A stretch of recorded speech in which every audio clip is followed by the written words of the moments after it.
Mari kita siapkan hati kita untuk mendengarkan kebenaran firman-Nya.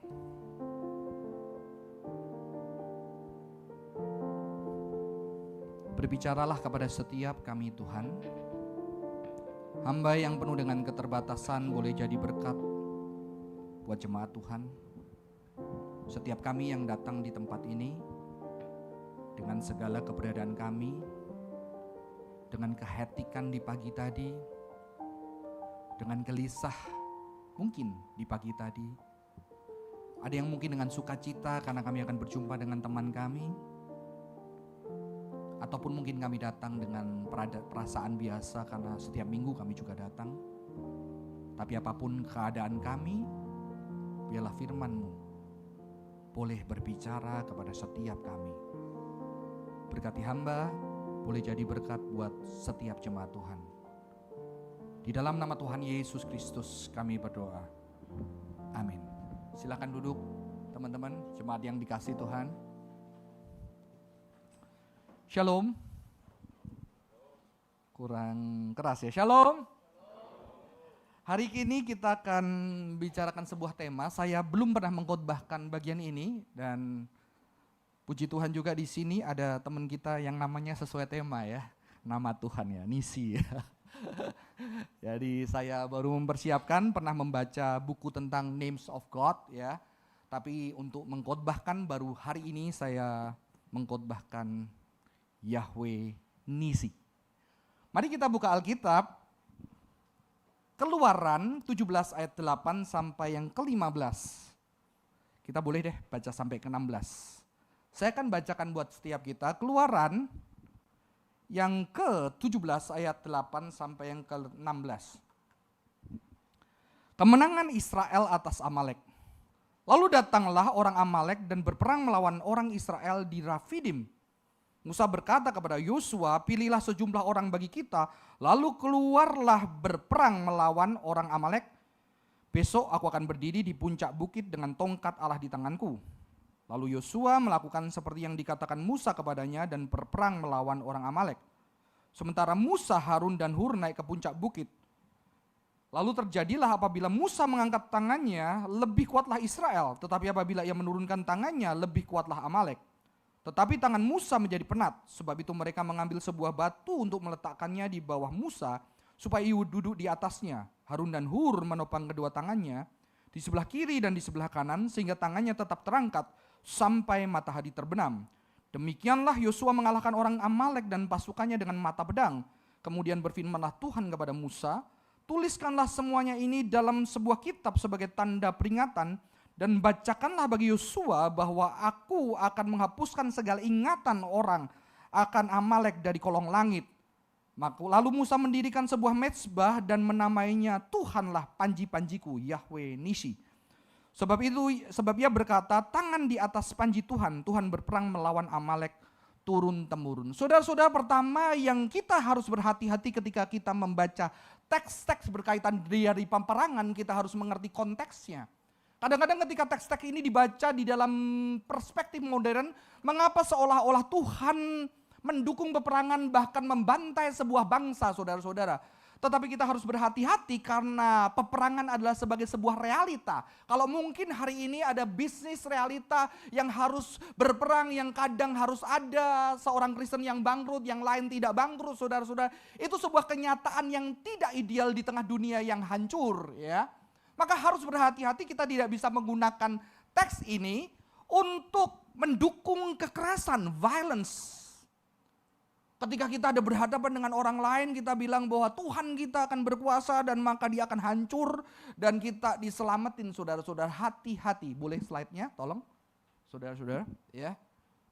Saudara-saudara, tidak bisa ayat ini dikatakan karena di dalam konteks bagian ini, saudara-saudara, Yahweh Nisi, bagian depannya ada. Ya.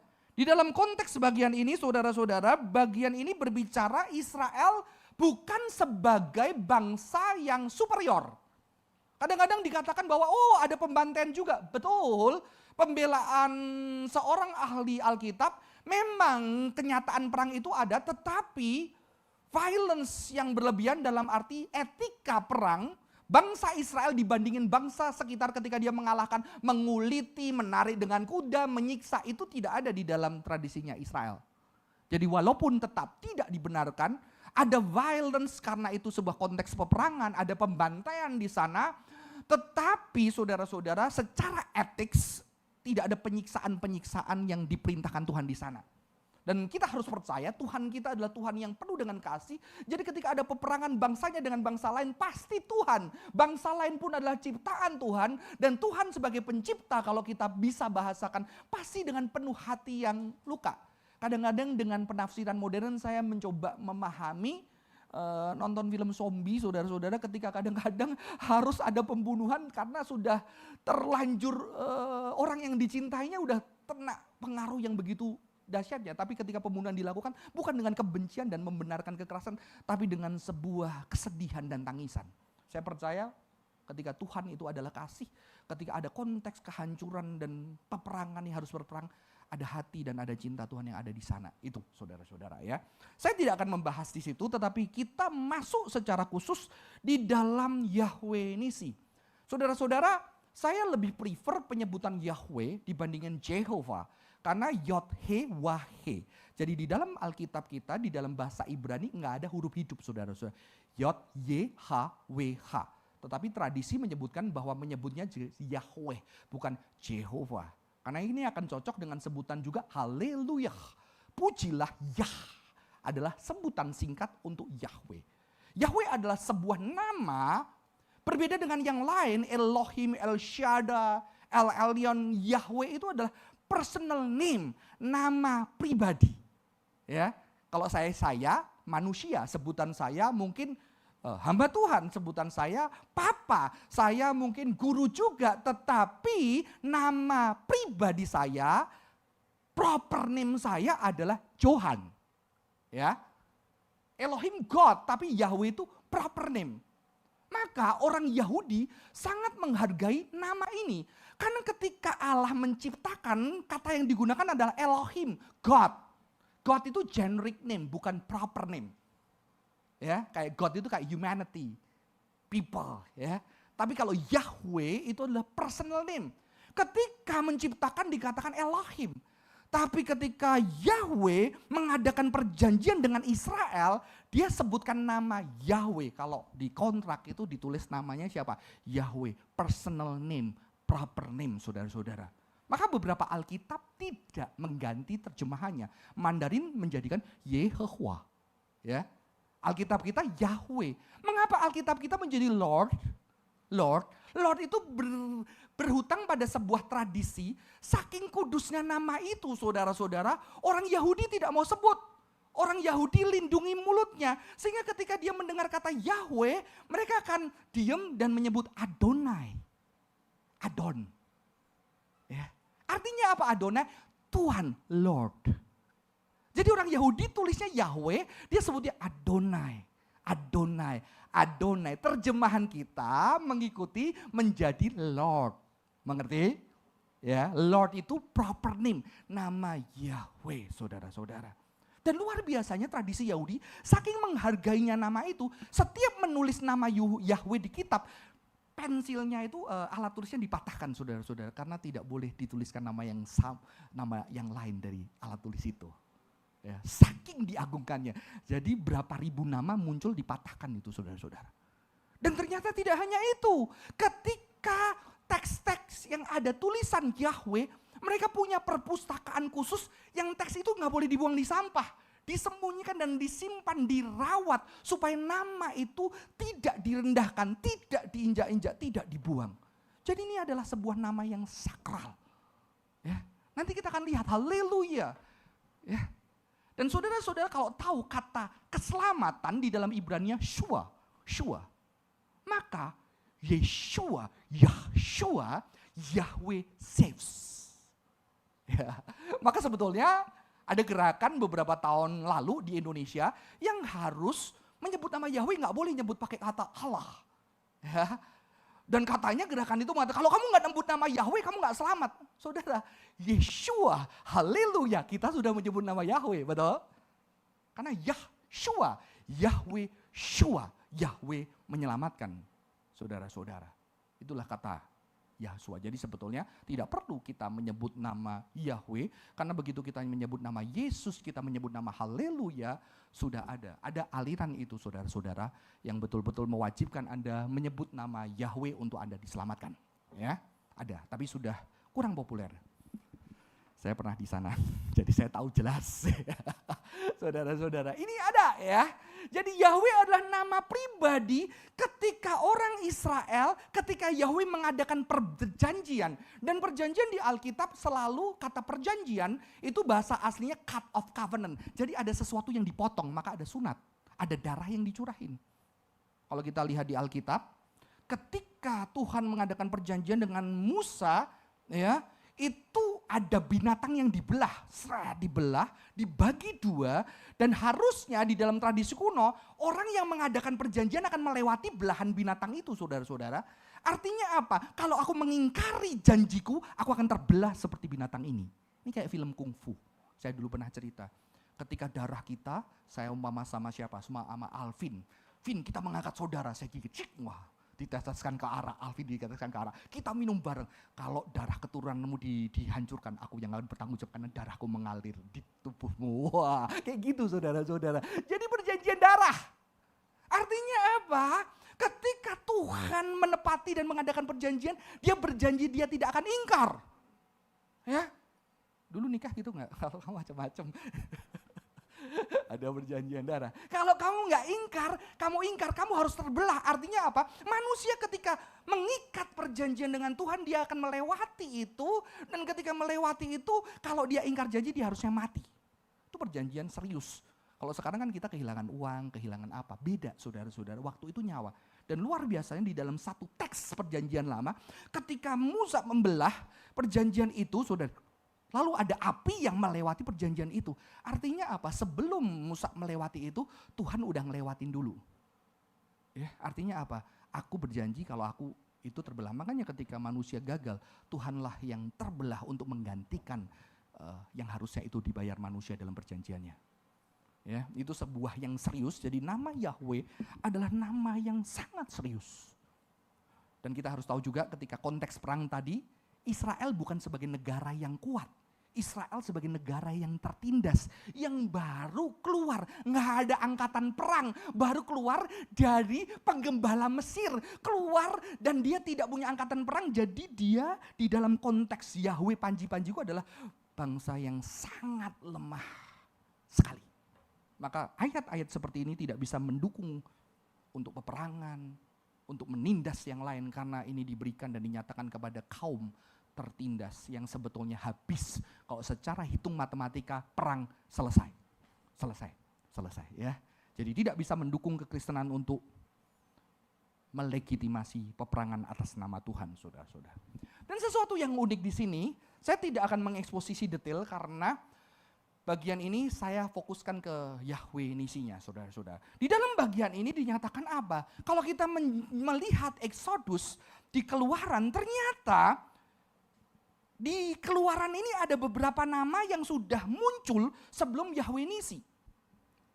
Ya, ada pertama di Keluaran 4, Tuhan menyatakan diri kepada Musa, dan nama itu dinyatakan ketika Israel di dalam ketertindasan. Tuhan mengatakan apa? Aku akan menyelamat kamu, aku adalah namaku Yahweh. Arti nama Yahweh juga artinya apa? Dia yang ada, dia yang hidup, dia yang selalu ada. Ya. Dia adalah dia, I am. Nggak ada yang kayak dia, saudara-saudara. Dan setelah itu muncul El Shaddai, God Almighty. Sebelum persis Yahweh Nisi itu ada satu kata, saya pernah mengkhotbahkan ini di kebaktian umum. Di Keluaran yang 15, ketika di Mara dan Elim, itu Tuhan waktu itu airnya pahit. Ketika air pahit, gampang ingat Israel marah. Ketika marah dia kesel, anehnya muncul kata Yahweh Rafa. Hah? Tuhan menyembuhkan. Oh ternyata ketika saya meneliti menyembuhkan dari sakit yang paling dahsyat, yaitu pemberontakan Israel. Maka dosa itu menyembuhkan sakit kita, yaitu pemberontakan kita, ketidaktaatan kita, ketiadaan cinta kita. Disitulah. Baru setelah itu saudara-saudara muncullah Yahweh Nisi di dalam konteks perang.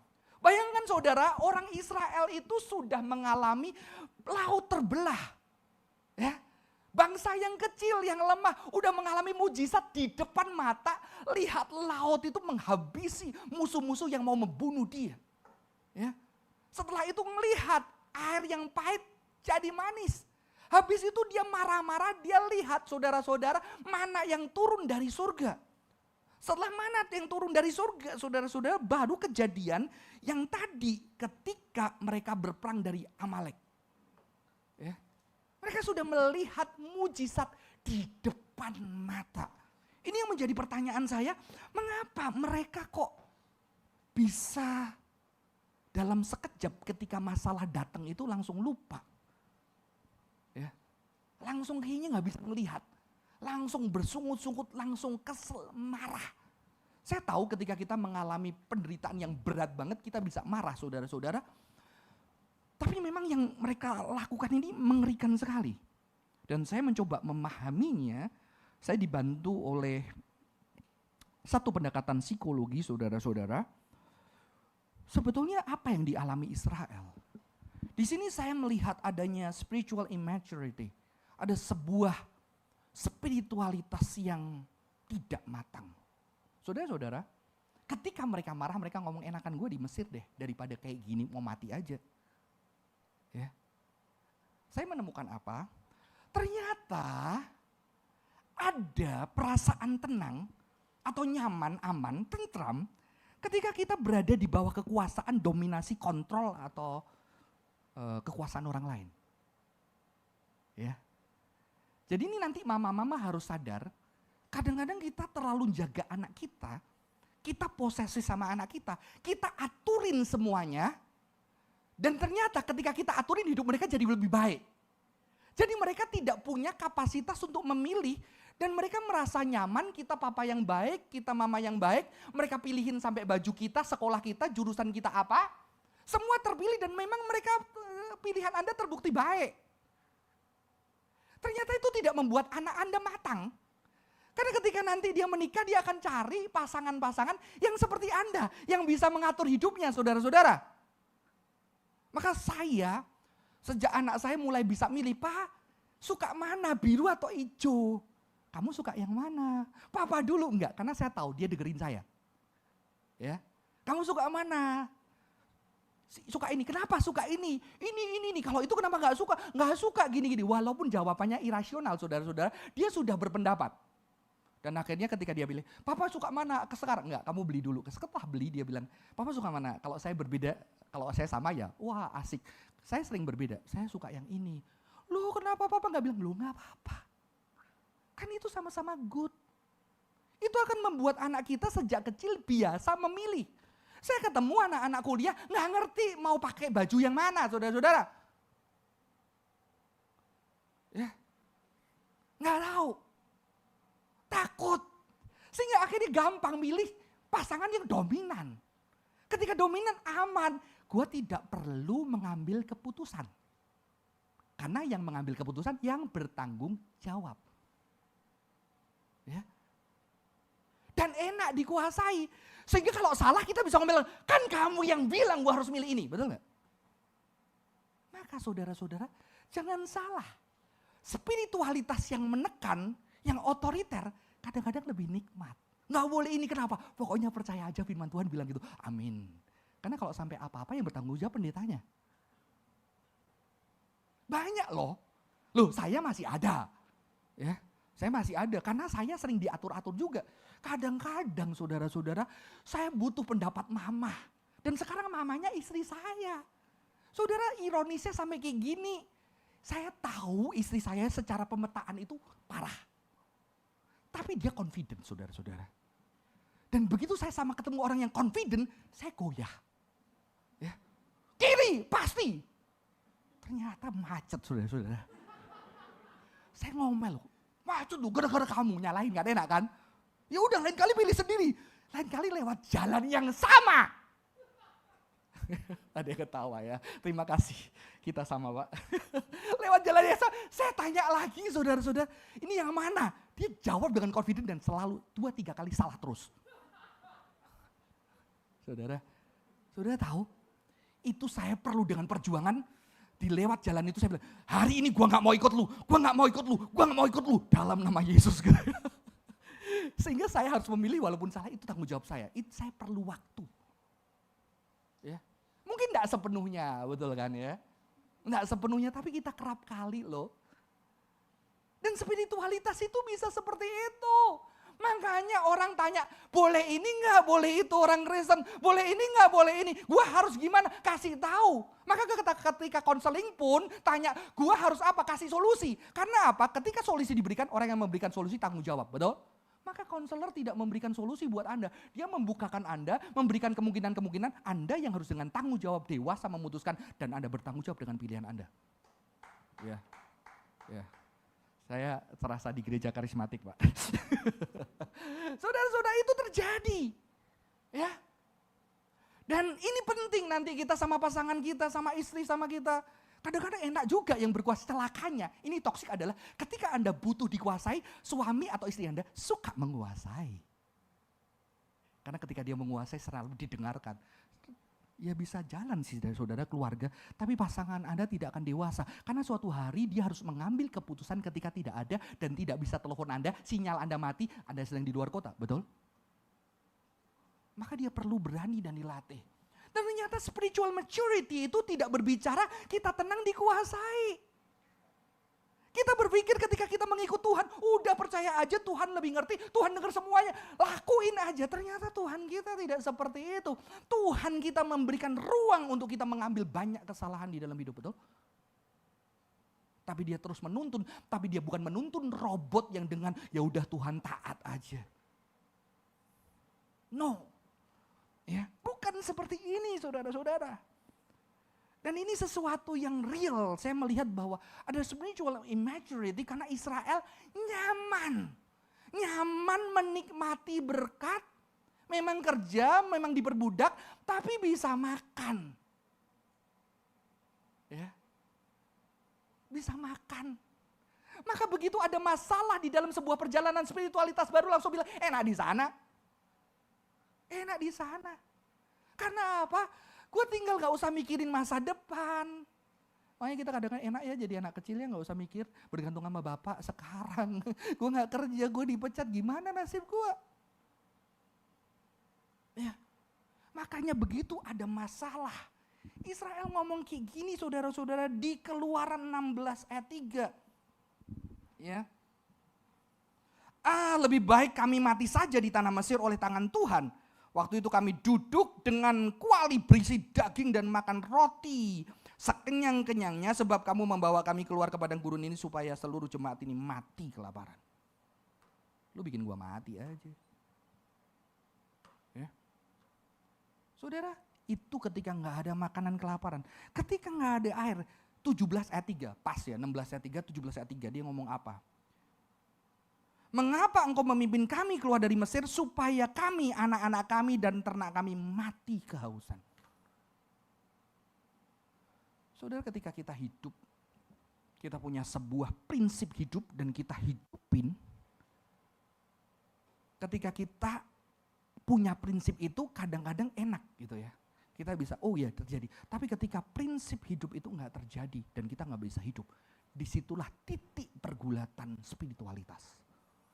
Saudara, kalau kita lihat di perjanjian lama, kalau kamu hormati orang tuamu, keturunanmu akan diberkati. Kalau kamu mencintai Tuhan, mempersembahkan diberkati. Tapi ternyata Israel, ada Alkitab itu progressive revelation. Ternyata ada orang-orang saleh seperti Ayub yang taat setia, begitu beratnya hidupnya.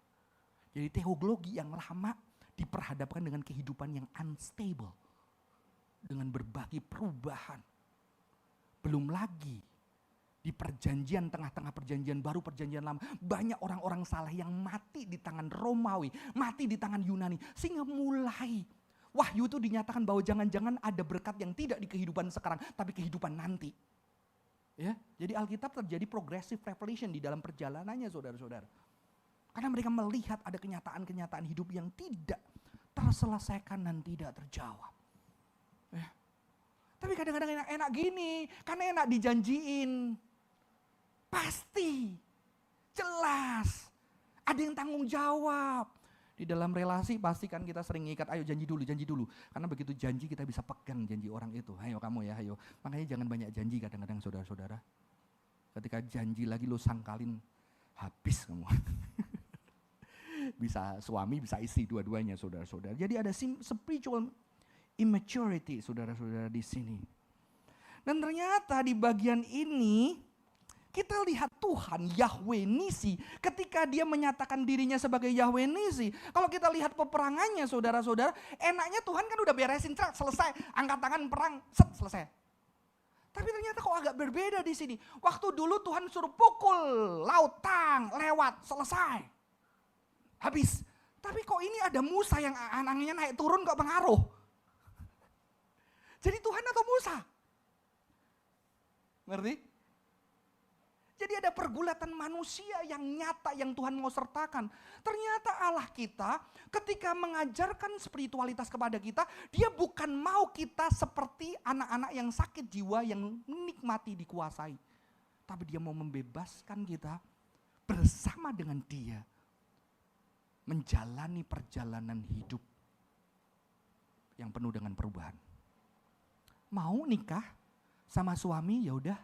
Pokoknya gue ikut lu aja, lu tanggung jawab. Saudara mau punya suami kayak gitu atau mau punya istri kayak gitu?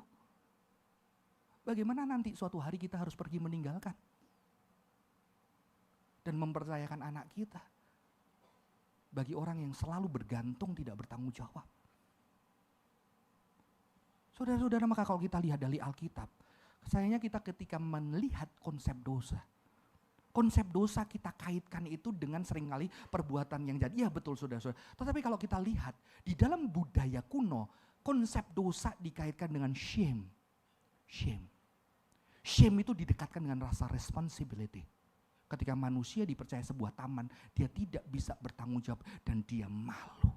Ketika orang timur dekat kuno, seorang anak yang harusnya mengangkat nama derajat keluarga, mempermalukan keluarga. Dan itu adalah dosa yang terberkat, shame. Karena Alkitab ditulis di dalam budaya timur dekat kuno. Maka Tuhan kita adalah Tuhan yang mau dipermalukan untuk mengangkat kita supaya kita tidak malu lagi. Ya. Maka spiritualitas adalah sebuah yang bertanggung jawab. Bukan hanya Tuhan, tapi Tuhan bersama dengan kita. Maka ketika suami istri yang mature, bukan berarti istri tunduk aja. Istri juga seorang pemimpin di keluarga. Banyak keputusan-keputusan pria yang miss, betul gak? Saya tahu istri saya butuh rumah yang bersih. Sekarang istri saya mau sekolah ya, bulan tahun ini, tengah tahun saya harus siap-siap. Kan dia biasanya ngepel segala macam. Sekarang saya sudah membagi jadwal. Hari Senin yang masak anak keberapa, saya nggak suka masak, harus masak saudara-saudara. Ya, Senin, Selasa, Rabu supaya dia lebih ringan. Mulai ngepel. Dan saya tahu dia kalau pulang, ya jangan ngomong Cimel lagi nggak datang dia. Kalau rumah itu nggak bersih, suasana nggak enak. Ya. Maka kemarin waktu dia nginep di Pluit pelayanan, saya anak-anak kita bersihkan semua. Ada yang ngepel, saya cuci piring, saya bersihin kitchen sink. Saya tahu sampai saya ahli. Kalau jemuran saya taruh dulu, bun dilipetin jangan masalah, jadi nggak usah diambil. Saya detail saudara-saudara. Ternyata dia pulang, aku udah bersihin supaya kamu nggak marah. Begitu pulang bersih saudara-saudara. Tapi ternyata ketika membuka kulkasnya berantakan. Ya, terus saya bilang, ya kita udah baik loh ya, tolonglah hargain ya. Kesempurnaan milik Tuhan gitu. Tapi udah berusaha, tapi dia tidak semarah biasanya gitu kan. Ya. Saudara-saudara, itu adalah kedewasaan. Kedewasaan untuk bagaimana kita selama keluarga bisa dukung, bisa saling menolong. Ya, saya sudah bisa bikin bandeng presto saudara-saudara. Saya maunya gampang-gampang masuk air fryer, ayam dibumbuin selesai. Saudara-saudara, ini kehidupan spiritualitas adalah sesuatu yang bersama. Maka Tuhan tidak menjadikan kita hanya follower yang cuma tunduk, tidak pernah menjadi dewasa. Maka seringkali kan di dalam kehidupan kita bertanya minta pimpinan Tuhan, seolah-olah gak ada jawaban. Dan kita harus memutuskan langkah-langkah kita. Tapi kita putuskan di dalam terang firman Tuhan. Dan kadang kita harus menanggung resiko di dalam kesalahan-kesalahan kita. Betul? Dan itu adalah part of our faith. Saya senang sekali saya punya mama yang lulusan SMA aja. Ya, tapi dia punya hikmat yang luar biasa. Suatu hari sebelum Cimel saya kan pernah pacaran terus putus saudara-saudara. Ketika putus, intinya sebetulnya saya bisa balikan. Tapi pasangan saya itu ragu apakah orang tua saya masih bisa nerima. Akhirnya saya bilang sama mama saya, "Mah, ini aku udah deket lagi, kalau bisa mama mungkin bolehlah kalau ngomong sama dia. Karena kalau mama sama ngomong dia jadi tenang dan kita bisa balikan." Saudara tahu apa omong mama saya? "Johan, kamu sudah dewasa. Menikah adalah keputusan kamu. Kamu yang mempunyai masalah, kamu selesaikan, orang tua hanya merestui pilihan kamu dan kamu bertanggung jawab dari itu." Lulusan anak SMA. Wah, saya padahal sudah ada harapan balikan saudara-saudara, nggak jadilah. Tapi saya bersyukur. Ya. Anak saya tanya, "Apa gimana kalau aku sekolah luar negeri nanti pergaulan buruk? Kan di sana free sex dan segala macam." "Papa, tugas papa mengajarkan sampai sini, dan itu ada keputusan kamu hidup. Pasti sedih, tapi itu adalah bagian kamu dari menjadi dewasa. Tapi ketika ada masalah, kalau kamu sampai jatuh ke buruk, kamu tetap anak papa." Ya. Spiritualitas Kristen itu adalah sesuatu yang mature. Ya. Dewasa, tidak memperlakukan sebagai anak-anak yang nggak boleh ini, nggak boleh itu. Tapi sebuah tanggung jawab memutuskan bersama dengan Tuhan. Karena Tuhan mau berjalan bersama dengan kita, bukan mengontrol jalan kita. Amin. Berjalan bersama-sama. Dan saudara-saudara, ketika berbicara tentang Yahweh Nisi, Yahweh adalah panji-panji. Saudara, ternyata panji-panji ini harus dilihat dari konteksnya. Ternyata panji-panji di dalam teks ini berbicara tentang tongkat. Tongkat yang diberikan Tuhan. Jadi kalau di dalam Ibrani kuno, saudara-saudara, panji itu nggak selalu bendera. Panji itu sebuah bisa benda-benda lain, dan tongkat bisa. Dan tongkat itu diberikan kepada Musa untuk memimpin bagaimana tongkat itu mendatangkan tulah. Bagaimana tongkat itu memukul laut. Bagaimana tongkat itu memukul batu sehingga bisa menghasilkan air, saudara-saudara. Ini adalah berbicara Tuhan yang bersama di dalam perjalanan padang gurun, panas, dingin, bersama, bergulat bersama dengan manusia. Jadi dalam spiritualitas tidak berbicara hidup nyaman, tetapi bersama dengan Tuhan melewati gunung dan lembah seperti Ninja Hattori, saudara-saudara. Ada lagunya, lewati gunung dan lembah, na na na na na na na na na na. Itu saudara-saudara, Ninja Hattori aja Alkitabiah.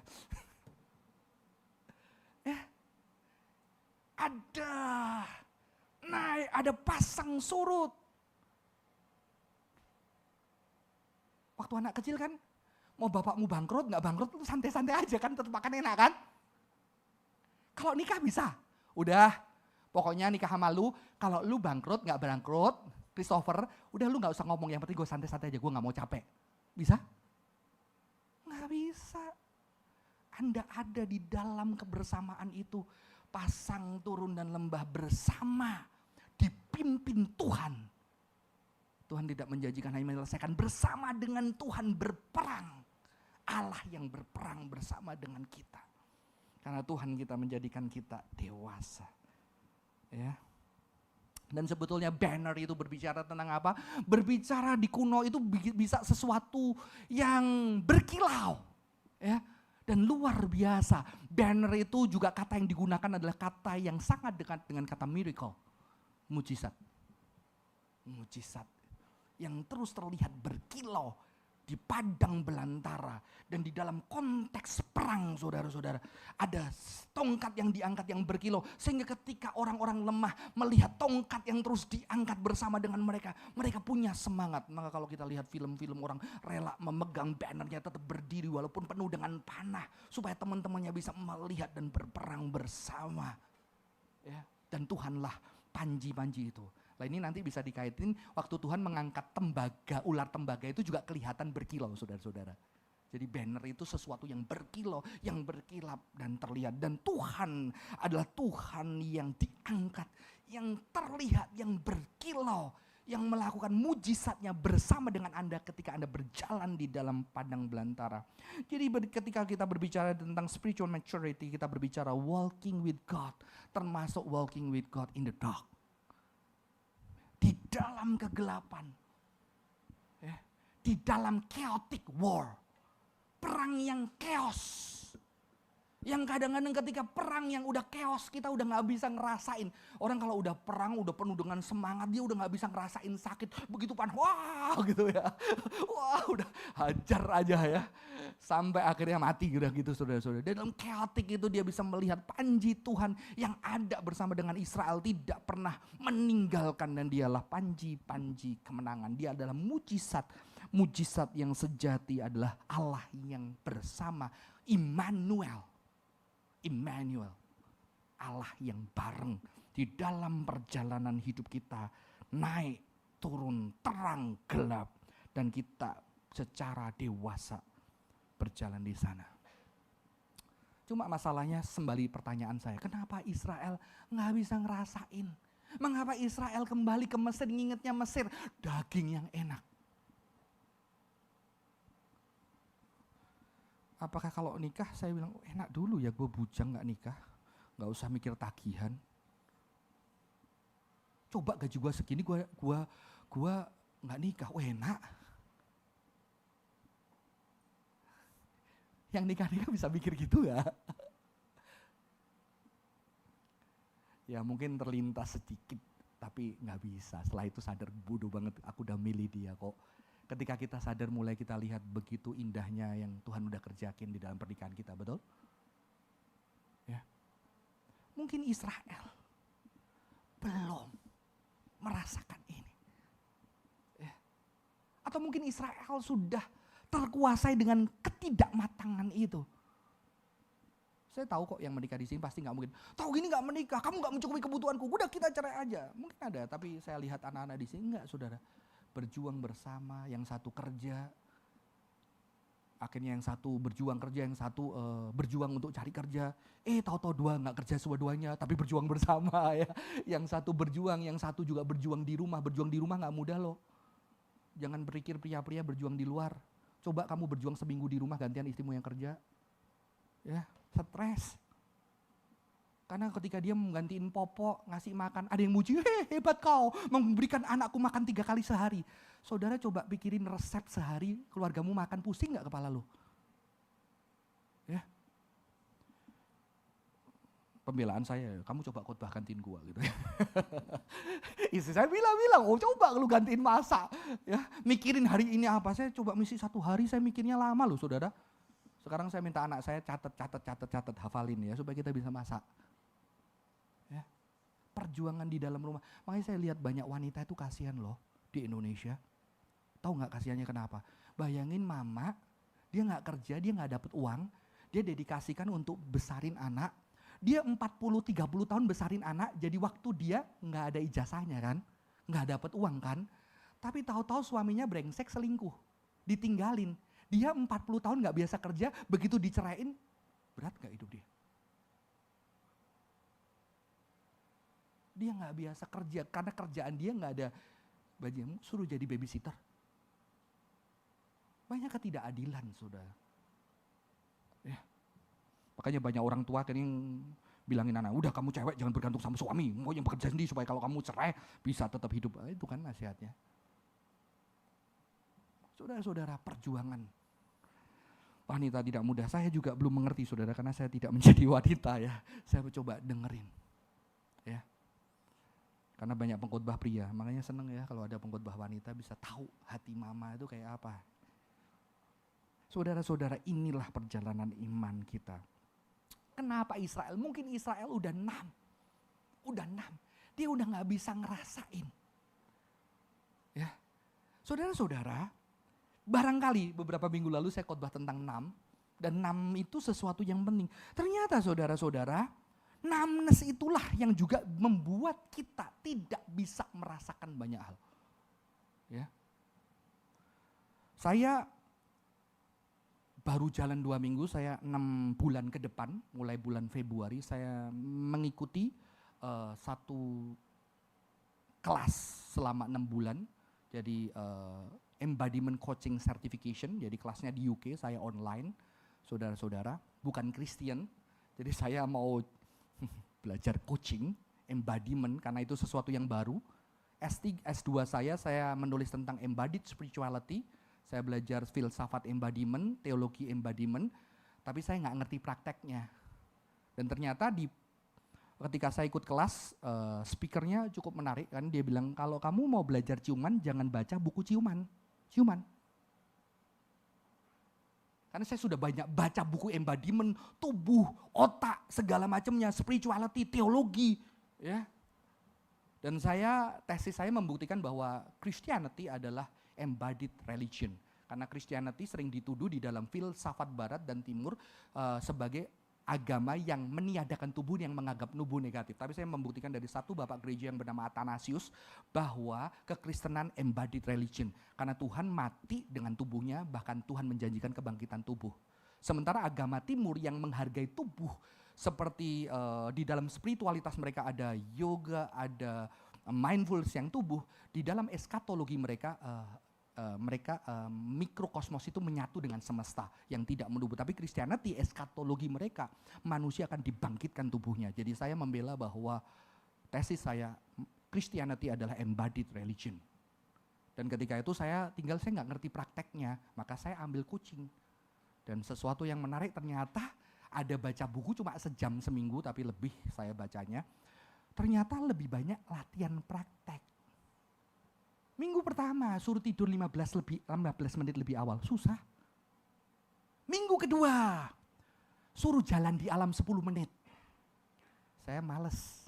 Sekarang saya harus jalanin anjing. Ya. Setiap hari 5 kali merasakan kembali ke tubuh. Jadi tarik nafas. Gua rasa apa ya badan gua? Anginnya ngerasa apa ya? Mana bagian tubuhku yang sakit yang aku gak pernah dengerin. Inilah tubuhmu. Tubuhmu bukan bagian tubuhmu. Tubuhmu adalah kamu. Saya belajar. Nanti minggu ke-3 mulai setiap pagi harus bangun pagi. Yang 15 menit itu suruh diem. Itu susah buat Johan Nugroho. Neraka saudara-saudara. ADHD ya. Saya khotbahnya jalan-jalan gitu kan. Hyperactive disorder suruh diam. Tapi sesuatu yang menarik, ternyata saya jadi lebih bisa ngerasain, ternyata ada bagian tubuh yang saya sakit. Ternyata pagi-pagi jalan saya rasa banget lewat di sini ada tai anjingnya, bau banget saudara-saudara. Di bagian itu rasa. Ternyata ketika jalanin saya tahu anjing saya hobinya di sini, muternya berapa kali baru balik. Ternyata semua ada pola. Ternyata saya jalan, saya lihat kupu-kupu. Udah lama sih gak lihat kupu-kupu, saudara-saudara. Wih, kupu-kupu bagus. Wow.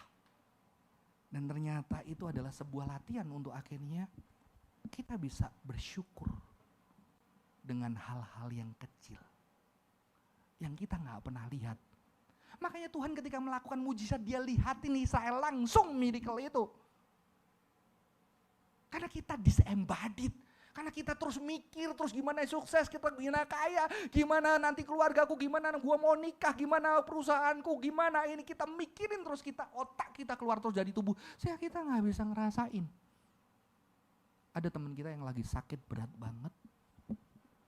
Dan saya ngomong sama dia, ketika kamu rasa sakit, kerasa banget sakit. Iya kok sampai enggak bisa. Bahkan kadang-kadang capek, Tuhan udah gak kuat. Tapi kamu kerasa juga ya, ketika ada rasa rilis, rasa lega, rasanya rasa banget ya. Iya. Jadi justru kadang-kadang manusia harus berani masuk ke dalam sakitnya. Menangis sakitnya. Tapi di saat yang sama dia juga bisa merasakan kelegaannya dengan tubuhnya. Ini paling relate Isya ya. Saya sampai ikut itu Isya di YouTube ya. Saudara-saudara, inilah makanya kita perlu untuk maturity, kita perlu yang namanya spiritual awareness, embody awareness, melatih kepekaan tubuh. Kita Kristenkan lah ya. Coba duduk. Makanya Alkitab ngomong bunga bakung di ladang. Kita nggak tahu bunga bakung apa itu gitu kan. Karena kita nggak pernah lihat. Saya tuh dulu suka lihat story-nya kalau Igris, istrinya Marcel lagi jalan-jalan, dia bisa foto bagus bunga satu gitu ya. Lihat aja bagus, apalagi kalau lihat langsung, saudara-saudara. Ketika kita mulai kembali ke tubuh, kita ngerasain. Jadi latihan saya sederhana ketika 1 minggu itu. Jadi kalau udah penat mikir, tahu-tahu cuma minum aja, rasain. Minum itu rasain di tenggorokan kayak apa rasanya. Kita gak pernah ngerasain. Ya. Udah lama gak sayang istri, coba pegang tangannya istrinya. Belai kepalanya. Rasain didekap. Cimel bahasa cintanya bukan pelukan, bukan sentuhan. Saya bahasa cintanya sentuhan. Tapi gara-gara dia nonton TikTok, katanya kalau meluk suami berapa menit ada stresnya. Saya tahu dipeluk, sudah seneng juga sih. Apa sih gitu ya? Tapi nggak dilepas-lepas. Ya, bahagia juga di situ, ngerasa aman, nyaman, real. Kita nggak bisa ngerasain. Maka justru dunia sekarang belajar kamu untuk ngerasain. Karena tubuh ini adalah anugerah Tuhan. Jadi mulai melatih kepekaan tubuh. Tuhan, aku lagi berat nih. Aku lagi kesel, capek. Tapi mulai coba ingat, minggu ini aku ada yang indah enggak? Ada yang baik enggak? Oh ada loh. Oh minggu ini gue lihat wajahnya dia ketawa gue. Karena lucu banget. Ingat momen-momen yang indah yang juga Tuhan anugerahkan. Saya ingat saudara-saudara, saya ketawa ngakak sama satu keluarga. Cimel nggak ada waktu itu, ada 3 anak saya antar jemput dia les. Saya waktu dia beli 1 yogurt, Pak beliin yogurt, ya udah boleh gitu kan. Tahu-tahu anak saya bilang minum yogurt, Pak, kita kayaknya nggak boleh beli yogurt ini. Cicinya langsung bilang, nggak boleh. Kenapa? Cepet habis dia bilang. Kita pikir nggak enak atau apa, cepet habis dia bilang. Ini otaknya anak gue kemana ya? Nggak boleh minum, cepet habis. Saudara-saudara, tapi itu kita ketawa dan indah juga loh. Ketika ketawa bersama dengan anak-anak. Ya, melihat kebodohan suami kita atau istri kita. Saya ingat loh, ada banyak keindahan di hari kecil yang saya nggak lupain. Sampai sekarang saya tertawa, terakhir saya ketawa ya, saya lagi mempelajari spiritualitas tawa, saya berkhotbah tentang spiritualitas tawa. Saya ketawa, saya ingat papa saya ketika mempelajari itu, menertawakan papa saya almarhum. Dulu itu dia sangat anxiety sehingga dia nggak sadar tubuhnya. Saudara-saudara, suatu hari dia beli bensin. Beli pom bensin kaya banget bapak gua. Beli bensin, saudara-saudara, kan bensin itu kan motor cewek kan harus dibuka dulu kan. Dibuka tangkinya, dimasukin saudara-saudara. Saudara tahu setelah dimasukin dia ngelupa tutup. Jadi ini masih motornya kan masih ini kan tempat duduk ya, dibuka, diisi bensin, harusnya kan ditutup baru dinaikin ya. Papa saya saudara-saudara, saking stresnya itu tetap terbuka dan dia naikin. Dan saya tidak tahu waktu itu tidak ada handphone karena saya masih SMA tahun 96, 97. Lalu mama saya ditelepon. Ini sinyal tercepat kalah dengan orang kampung saudara-saudara. Mama saya ditelepon sama tetangga. Bojomu edan. Suamimu gila.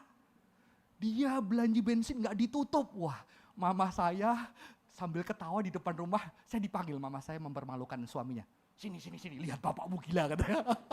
Dan ketika saya lihat dari jauh bapak saya naik, wah saya ketawa. Bapak saya masih gak sadar, dilihatin kita sama ketawa. Terus datang, lu gak sadar itu.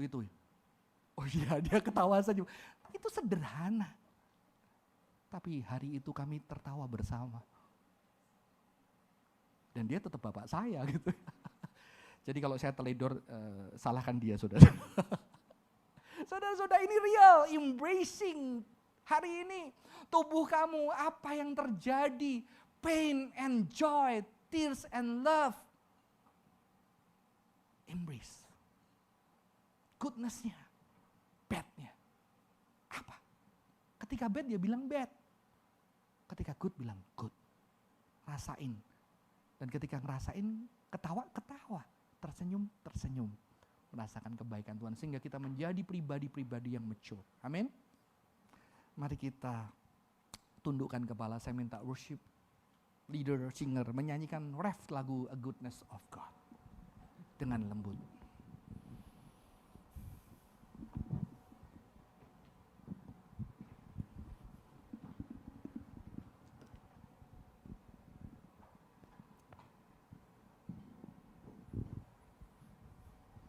Mari kita kembali ke hidup kita. Dan ketika kita menyanyikan pujian ini, mari kita mengingat apa yang kita syukuri kebaikan Tuhan di dalam hidup kita. Kalau yang datang dengan suami, istri, atau kekasih, kamu bersyukur untuk pasanganmu. Kamu boleh pegang bunda atau pegang tangannya. Kalau orang itu di rumah, kamu boleh bayangkan dia. Kalau itu orang-orang yang sudah pernah hadir, keluargamu yang sudah gak ada, kamu bisa bersyukur buat dia. Mari kita pujikan lagu ini. All my life.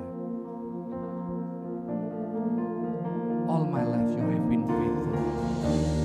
All my life you have been faithful. And all my life you have been so good. With every breath that I am able, oh, I will sing of the good. Mari kita bangkit berdiri. All my life. All my life you have been faithful. All my life you have been so good. With every breath that I am able, oh, I will sing of the goodness of God. All my life. All my life you have been faithful. And all my life you have been so good.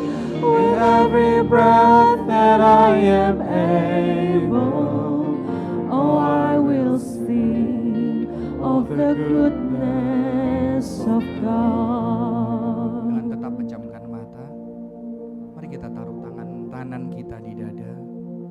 Mari kita ingat hal yang paling buat sedih satu minggu ini. Tak kita kasar sama pasangan kita, orang tua kita kesel, kita nyakitin hati orang, kita muak dengan rekan kerja kita, mungkin kita juga kecewa sama Tuhan. Kita bisa bawa itu kepada Tuhan. Ini hatiku, luka, kekecewaan, kemarahan. Kalau masih marah, rasakan itu. Ya, aku masih marah, kecewa. Aku masih sedih karena aku nyakitin hati orang yang paling aku sayang. Mungkin kita sempat meledak sama anak kita, padahal kita sayang. Mungkin kita gak peduli sama istri kita atau suami kita. Kita sempat berkelahi.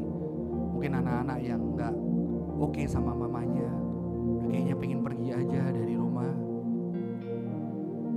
Hal yang kita bikin gak bahagia, biarlah kita boleh rasain di hadapan Tuhan dan bilang, Tuhan, ini hatiku. Setelah itu mulai coba kita pikirin hal yang membuat kita tersenyum bahagia belakangan ini. Kalau itu anak kita boleh tersenyum dan bilang, Tuhan, terima kasih. Kalau itu pasangan kita, pacar kita, suami istri kita, kalau dia ada di sini, pegang tangannya, pegang bundanya, thank you buat kehadiran dia. Kalau dia ada di rumah, bayangkan dia. Bersyukur buat Tuhan hadirkan dia. Mungkin ada teman-teman kita yang tidak bersama dengan kita boleh bersyukur. Buat papa mama kita, saudara saudari kita, bersyukur. Terima kasih Tuhan. Terima kasih Tuhan, kebaikan-Mu. Biarlah kami boleh memiliki spiritual yang mature, berani berjalan bersama dengan Tuhan, melewati kehidupan ada suka dan duka. Ketika berduka kami bisa menangis, tapi kami tidak sendiri. Kami punya saudara seiman, punya keluarga, punya sahabat. Bahkan ketika kami gak sahabat, kami punya Tuhan. Atau kami bisa jadi sahabat buat teman kami yang lain. Tapi ketika kami berbahagia, kami juga bisa tertawa lepas, tersenyum lepas, dan bersyukur buat kebaikan Tuhan. Terima kasih Tuhan. All my life you have been faithful. All my life you have been faithful. And all my life you have been so good. With every breath that I am able, oh, I will sing of the goodness of God. Oh, I will sing of the goodness of God.